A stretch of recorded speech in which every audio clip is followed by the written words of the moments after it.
আপনি কি অতিরিক্ত চুল পড়া নিয়ে চিন্তিত? দিন দিন চুল কি পাতলা হয়ে যাচ্ছে? তবে জীবনযাত্রার বদল আর মাত্র দুটো মাসকেই পেতে পারেন কার্যকর সমাধান। প্রথমে আসুন দেখি কেন চুল পড়ে। চুল পড়ে সাধারণত তখন যখন স্ক্যাল্প দুর্বল, রক্ত সঞ্চালন ঠিক না থাকে আর পুষ্টির অভাব থাকে।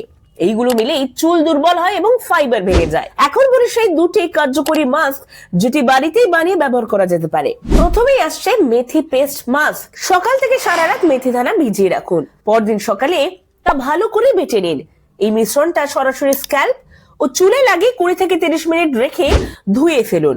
মেথি আপনার মাথার গোড়ায় পুষ্টি যোগাবে, স্ক্যাল্পকে শক্ত করবে আর চুল পড়া কমাতে সাহায্য করবে। দ্বিতীয় মাস্কটি হলো কোকোনাট অয়েলের সঙ্গে লেমন মাস্ক।